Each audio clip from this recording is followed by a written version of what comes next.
Ma fille a été offerte en sacrifice, et je l'ai compris trop tard. Les histoires de Flodive. Cette histoire est inspirée du témoignage réel d'une abonnée, avec une légère adaptation pour mieux en transmettre la force. Dans ma ville, les histoires d'esprit ne sont pas des légendes pour effrayer les enfants, mais des vérités que l'on murmure entre deux silences. Là-bas, la sorcellerie ne fait pas frissonner par curiosité, elle fait trembler de peur. Je m'appelle Elisa. Depuis mes premières années, j'ai su que je n'étais pas seule. Quelque chose me suivait, une ombre, un souffle glacé dans le cou, des pas, parfois, qui n'étaient pas les miens, je le sentais, et personne ne pouvait me convaincre du contraire. Chaque nuit, alors que d'autres enfants dormaient profondément, moi, je combattais, littéralement. Mes rêves étaient des champs de bataille. Je fuyais à travers la brousse, pieds nus, poursuivis par des silhouettes encapuchonnées. Des femmes, des sorcières. Leurs visages étaient flous, mais leur intention était claire, m'attraper. D'autres nuits, c'étaient des maisons abandonnées qui s'effondraient autour de moi. Le sol s'ouvrait, les murs s'effondraient, et elle se rapprochait. Je me réveillais souvent en sursaut, le cœur battant comme un tambour, en sueur, épuisé. Parfois, mes jambes étaient couvertes d'égratignures, alors que je n'étais pas sortie du lit. Mais une chose ne changeait jamais. Je priais. Jamais je ne me suis réveillée sans avoir appelé Dieu. Quand j'en ai parlé à ma mère, elle a prié. Elle a imposé les mains sur mon front, versé de l'huile d'onction. Mais les nuits suivantes, cela recommençait. J'étais une enfant croyante, pas parce qu'on me l'avait appris, mais parce que je n'avais pas le choix. La peur m'avait appris à m'agenouiller. L'instinct me poussait à prier, même dans mon sommeil, même quand tout semblait perdu. Car plus je grandissais, plus les choses devenaient nettes, plus sombres aussi. Les visions, autrefois floues, prenaient désormais forme. Je voyais des visages, je distinguais des regards. Des silhouettes se tenaient dans le coin de ma chambre. Elles disparaissaient dès que je tournais la tête, mais je savais qu'elles étaient là. J'ai grandi avec cette guerre invisible. Je suis devenue une adolescente prudente, une jeune femme méfiante. Puis, je me suis mariée. Et 2 enfants sont venus éclairer ma vie. Une petite fille de 5 ans, Sophia, espiègle et vive. Un petit garçon de 2 ans, Eric, doux et souriant. Ils étaient ma joie, ma paix, mon équilibre. Mais les ténèbres ne m'avaient pas quittée. Et chaque nuit, dans mes rêves, je les voyais, ces mêmes silhouettes. Mais ce n'était plus moi qu'elles poursuivaient. C'étaient mes enfants. Je rêvais qu'on les arrachait de mes bras, qu'ils hurlaient, qu'on les faisait disparaître dans un voile noir. Et moi, impuissante, je courais derrière eux. Je criais, je priais, encore. Le matin, je les serrais fort contre moi, trop fort. Parce qu'au fond, je savais, quelque chose les avait déjà repérés. À l'extérieur, je souriais. Je parlais, je riais, je faisais bonne figure. Personne ne soupçonnait ce que je vivais. Mon corps dormait, mais mon âme, elle, se battait pour survivre. Et le jour, l'ombre était toujours là. Je le sentais. Tout mon être le sentait. Parfois, quand mes enfants jouaient devant la télé, je les observais et je priais en silence. Parce que je savais.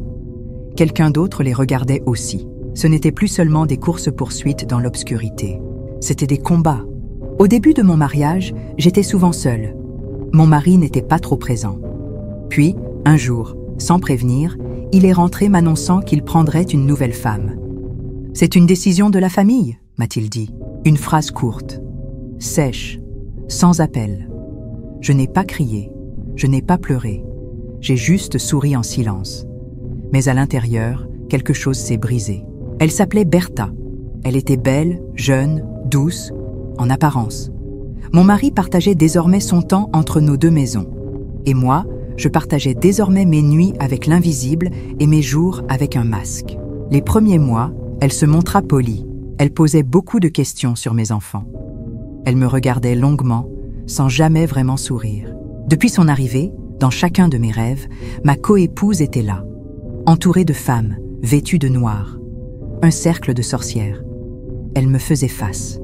Elle chuchotait des mots que je ne comprenais pas. Ma coépouse restait là, à me fixer, silencieuse. Une nuit, je n'ai pas dormi dans ma chambre. Mon mari n'était pas là, comme souvent quand ce n'était pas mon tour. Alors j'ai installé un matelas dans le salon avec mes enfants. La télé allumée, quelques rires, un peu de chaleur, c'était devenu notre refuge. Alors que mes enfants étaient absorbés par un dessin animé, quelque chose attira mon regard. Je tournai lentement la tête vers le couloir et je la vis, une silhouette noire, devant la porte de la douche, immobile, droite, sans visage. Elle nous fixait. Je restai paralysée quelques secondes. Elle ne bougea pas. Je sentis mon cœur se glisser dans ma gorge. Un autre soir, épuisée, je me suis endormie dans mon lit. Pour une fois, j'avais le cœur un peu en paix. Au moment de fermer les yeux, j'avais l'étrange sensation que la nuit serait calme. Mais je me trompais. Dans mon rêve, la silhouette noire était revenue. Elle ne se contentait plus de me fixer. Cette fois, elle avait bougé.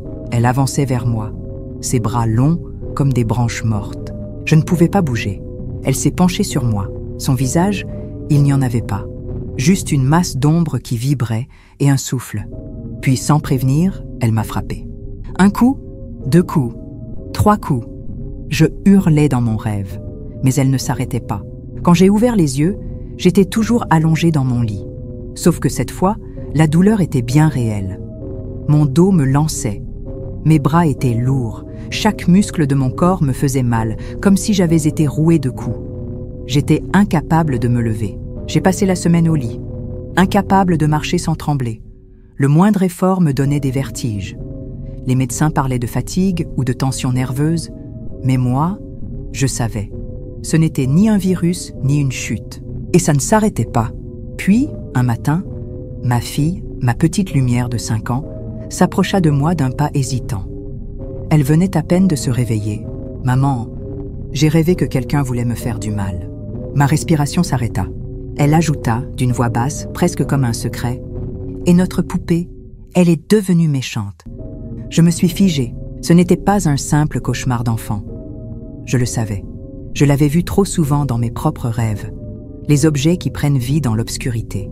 Je me suis accroupie à sa hauteur, les prise dans mes bras. Elle vivait maintenant ce que moi, je portais depuis l'enfance. Ce soir-là, j'ai prié avec une rage silencieuse. Je n'ai pas dormi immédiatement. Je me suis battue dans mon cœur. Et quand le sommeil m'a finalement pris, je suis retombée dans ce lieu familier. Un rêve où tout tremble, tout menace. Et une voix m'a parlé. Elle était sèche, sombre, d'un calme terrifiant. Je n'arrêterai pas. Je vais te faire souffrir. Elle ne criait pas. Elle murmurait. Alors, dans ce rêve, j'ai répondu, d'une voix que je ne reconnaissais même pas, « Moi aussi, je vais me battre. » Je ne savais pas à qui je parlais. Je ne voyais rien. Je sentais que cette chose-là me connaissait mieux que quiconque. Et désormais, elle voulait aussi ma fille. Une nuit, le rêve fut différent. Ma fille était debout à mes côtés. Et soudain, elle est apparue. Une femme que je ne connaissais pas. Elle s'est penchée, a saisi ma fille doucement, puis a disparu dans l'obscurité. Sans un mot, sans un regard. J'ai hurlé et j'ai couru. Et elles étaient là. Un groupe de femmes, debout, immobiles, toutes vêtues de longues robes noires. Elles ne parlaient pas. Leurs yeux me suivaient. Je me suis avancée, la gorge serrée, et j'ai dit « Que la paix soit sur vous ». Puis une seule d'entre elles a répondu. Pas à ma salutation, mais par une réponse qui m'a laissée étonnée. « Ta fille n'est pas ici », a-t-elle dit, sans même me regarder. Mais je ne les ai pas crus. Mon cœur savait. Je sentais la présence de ma fille, tout près. C'est alors que je les ai vus.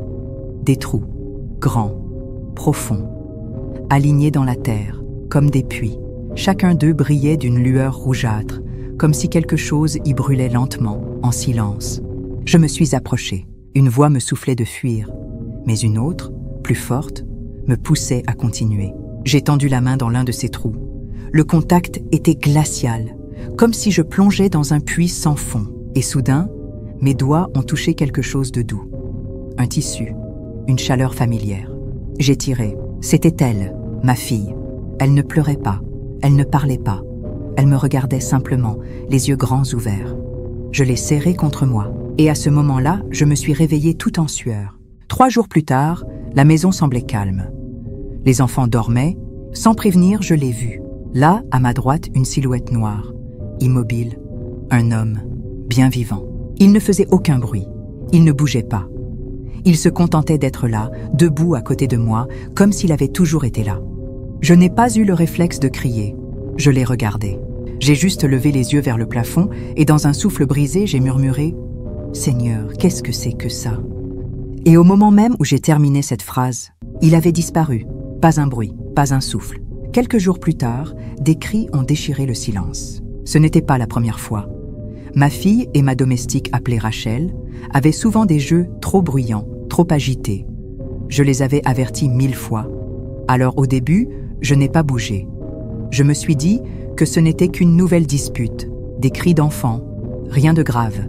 Mais cette fois, il y avait quelque chose de différent. Un ton, une urgence, un cri non pas de jeu, mais de douleur. Je me suis levée, énervée, le cœur battant.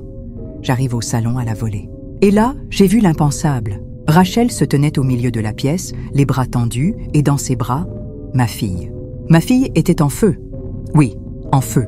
Des flammes rampaient sur sa robe, sur ses bras. Elle criait de toutes ses forces. Je me suis précipitée. Je l'ai arrachée des bras de Rachel, couru jusqu'à la salle de bain, et sans réfléchir, j'ai versé de l'eau sur tout son corps. Je hurlais, je pleurais. L'eau coulait, le feu s'éteignait. Puis je me suis retournée vers Rachel. « Pourquoi tu n'as rien fait ? Le seau est là, l'eau est là. Pourquoi tu marches avec elle, brûlée vive, jusqu'au salon ?» Elle me regardait, calme. Son visage était fermé, sans panique, sans émotion. Que s'est-il passé ? Comment c'est arrivé ? Elle a simplement haussé les épaules. Elle a joué près de la gazinière. Sa robe a pris feu. Et surtout, Rachel n'avait aucune brûlure. Pas une trace de chaleur sur ses bras. Comme si le feu n'avait touché que ma fille. Comme si elle était intouchable. Je baissais les yeux vers ma main. Mes 5 doigts étaient rouges, brûlés jusqu'à la chair. L'eau avait éteint les flammes, oui, mais pas la terreur. Je n'ai rien dit de plus. À l'hôpital, les médecins ont d'abord été rassurants. La brûlure semblait légère, superficielle. Un simple traitement suffirait, disaient-ils. Je me suis accrochée à leurs paroles. Mais 3 jours plus tard, tout a changé. La plaie avait noirci. Elle avait gonflé. La peau de ma fille se fendait lentement, comme si quelque chose brûlait encore sous la surface, sans flamme, sans chaleur, mais avec une obstination diabolique. Je multipliais les traitements, pansements, pommades, spécialistes, rien. Je dépensais plus de 3 millions pour ces soins, et pourtant, la blessure refusait de guérir. 1 mois complet d'hospitalisation. Et à chaque changement de pansement, le personnel médical restait perplexe. Les tissus ne se refermaient pas. La chair saignait par endroits, même sans manipulation. C'est comme si son corps ne voulait pas cicatriser, murmura un infirmier un jour. Moi, je savais. Ce feu-là n'avait rien de médical. Et puis, les soupçons sont revenus, silencieux mais persistants.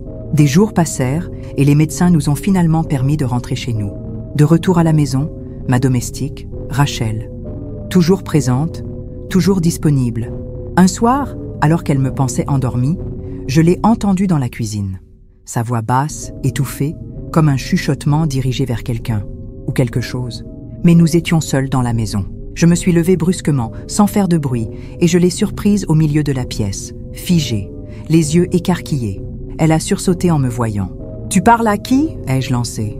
Elle m'a regardé un instant, puis a baissé les yeux. « À personne », je chantonnais juste. Mais sa voix tremblait. Son regard était fuyant. Je me suis souvenu d'un détail qui me glaça le sang. Je ne l'avais jamais vu prier. Jamais. Pas une fois. Et ce soir-là, pour la première fois, j'ai compris que ma fille n'avait peut-être pas été victime d'un accident, mais d'un sacrifice. Quelques jours plus tard, alors que je changeais les draps du lit de ma fille, quelque chose m'arrêta. Une odeur étrange montait du matelas. Je fronçai les sourcils, soulevai le coin du sommier, et mon cœur se glaça. Là, dissimulée, se trouvait une petite figurine. Elle était faite de chiffon noir, et autour d'elle, de la cendre. Comme si cette chose avait été brûlée, puis reconsacrée. Je la pris avec précaution, un frisson courant le long de ma nuque. J'ai rejoint ma fille au salon. « C'est quoi ça ?» ai-je demandé, la gorge sèche. Ma fille leva les yeux. Sa voix n'était qu'un souffle. « C'est la dame en noir qui me l'a donnée. » Mon cœur se serra. « Quelle dame en noir ?» Elle ne répondit pas. Elle baissa la tête. Son visage s'était refermé. Je n'ai pas posé de questions supplémentaires. Je suis sortie en silence, suis allée dans la cour et j'ai allumé un feu. J'ai regardé la figurine se consumer lentement. Et pendant quelques secondes, le feu a viré au vert. Ce soir-là, j'ai prié plus longtemps que jamais. Parce que je savais que ce n'était pas qu'un jouet. C'était une offrande. Une nuit, j'ai rêvé que ma fille et moi marchions dans un autre monde. Les gens que nous croisions ne nous parlaient pas. Ils s'arrêtaient, nous observaient, comme s'ils voyaient nos âmes, pas nos visages. Ma fille avait soif. Elle tremblait. Je l'ai tenue par la main. « Où puis-je trouver de l'eau ?» ai-je demandé à un vieil homme. Il m'a fixé longuement, puis a désigné une direction du menton. Nous avons marché. Devant nous, une rivière est apparue. Je me suis approchée, tendue, prête à y puiser un peu d'eau. Mais une voix, derrière moi, glaciale et impérieuse, a tranché. « Tu n'as pas le droit de boire ici. » Je me suis retournée. La foule était revenue. Elle formait un cercle silencieux. Et ma fille avait disparu. Mon cœur s'est affolé. Je me suis mise à courir, à hurler son nom, à chercher dans chaque recoin de ce monde brumeux. Je l'ai retrouvée, sur une place, publique. Un homme la tenait par le bras. Dans sa main droite, un long couteau. Il ne disait rien. La foule, tout autour, observait. Complice. « Pourquoi ? Pourquoi tu veux la tuer ? C'est ma fille !» Elle a été donnée en sacrifice. Je n'ai pas le choix. Je me suis effondrée à genoux. « Non, pitié. Prenez-moi, pas elle. » J'ai pleuré, supplié, hurlé. La foule regardait, figée, comme si le sort était déjà scellé. Puis je me suis réveillée, le souffle court, le cœur déchiré, et j'ai su. Le feu, les rêves, la poupée, tout venait de là. Le trou de feu que j'ai vu dans mon rêve était lié à la brûlure de ma fille. Et c'est en y plongeant ma main pour la sauver que j'ai été marquée. C'est ce geste, dans ce monde invisible, qui a laissé des brûlures bien réelles sur mes doigts quand j'ai tenté d'éteindre le feu sur son corps. Ma fille avait été visée, offerte, livrée à quelque chose que je ne comprenais pas encore. Depuis ce jour, elle souffre. Son corps refuse de guérir. Sa peau pleure encore la brûlure. Et moi, je passe mes nuits à genoux, à prier, à supplier le ciel de ne pas me la reprendre. Un soir, alors que je priais seule dans la chambre à côté de ma fille, j'ai entendu une voix, la sienne. « Maman, aide-moi à me relever, je suis à terre. » Mais quand j'ai tourné la tête, elle dormait profondément à côté de moi. Ses paupières fermées, sa respiration calme. Ce n'était pas sa bouche qui avait parlé, c'était son âme. Je ne sais pas qui me combat. Je ne sais pas d'où vient cette haine, ni pourquoi elle s'acharne. Mais je sais que je me bats depuis l'enfance. Et aujourd'hui, ce n'est plus seulement ma vie qui est en jeu. C'est celle de ma fille, et chaque soir, la même question revient. Qu'ai-je fait pour mériter cela ? Je n'ai pas la réponse. Mais une chose est sûre, je ne cesserai jamais de prier. Le monde est plein de mystères.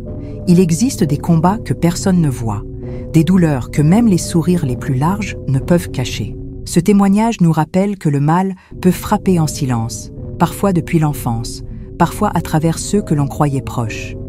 Il faut aussi se souvenir que certains combats ne se livrent pas seuls, mais avec le soutien de l'Église et des véritables serviteurs de Dieu. Merci d'avoir suivi cette histoire. N'oublie pas de t'abonner et de laisser un j'aime. À la prochaine pour une nouvelle histoire.